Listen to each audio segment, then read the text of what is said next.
Use the head extractor to remove the prosthetic head.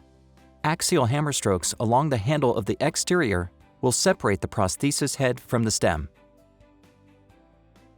Loosen the stem by inserting a small chisel along the wings of the stem.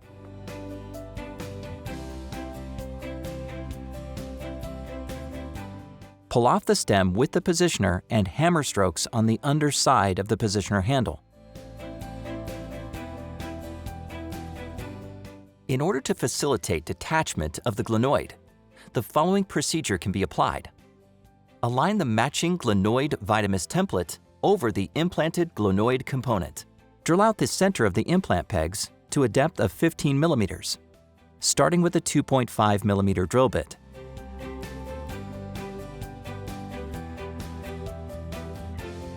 Use progressively larger drill bit sizes up to a maximum diameter of 9.0 millimeters to destroy the implant pegs.